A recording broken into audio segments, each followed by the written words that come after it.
All right, we are going to discuss impulse waves and corrections all together as a trend. All right. Now, when you open your chart, you should be able to see that price is going up or price is going down. All right. So here the trend has been going up. However, we can see currently today price has been falling. All right. So technically price is in an uptrend. We should be able to do your analysis, count your impulses, and see if price is ready to give us more of a downtrend. But in the meantime, we're going to use the uptrend as an example. So we all agreed that we have a 5-wave impulse. That's 3 impulses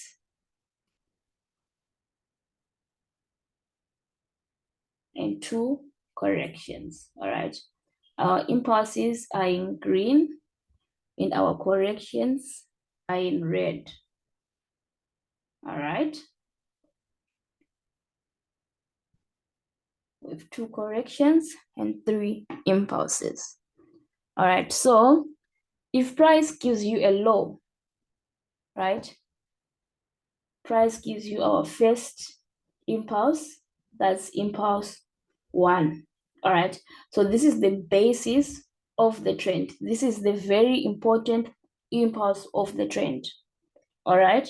So what we're saying is wave 2, our correction should never break the law of wave 1.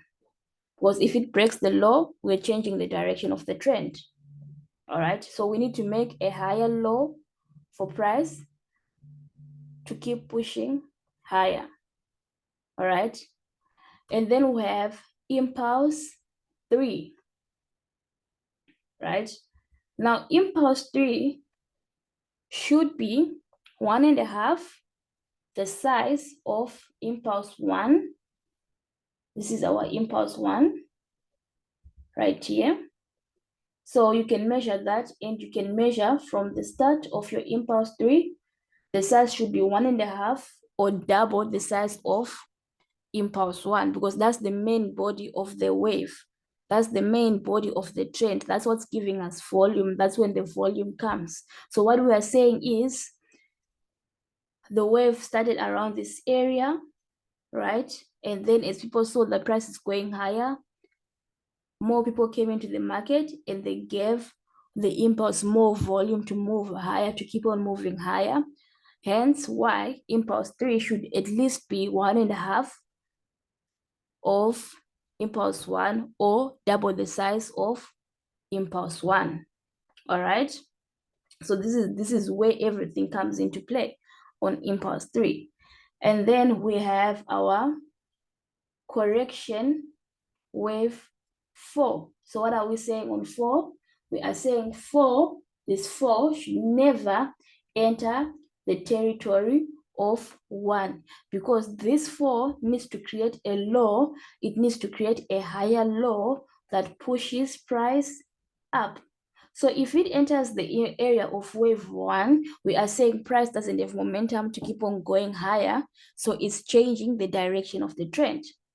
All right. So when you watch impulse 1 and you watch a correction 2, and then you watch impulse 3 playing, and then you're anticipating another impulse to finish off the wave, then you want to see 4 come and make a new low around the high of impulse 1. So you're anticipating for price to give you a setup that's telling you that price is going higher. Once price gives you a setup that's telling you price is going higher, you're saying that's my wave 5.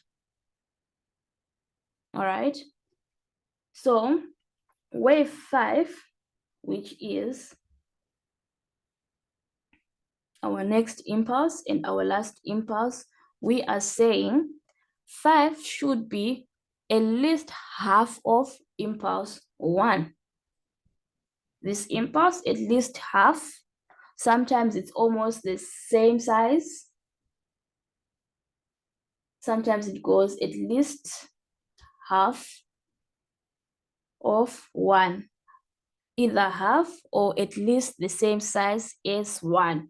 Why is it shorter than impulse 3? Because we are saying this is the end of the impulse. This is where people start taking out their profits, and as people take out their profits, the wave gets shorter and shorter because there's no one in the markets to push price to keep on going higher.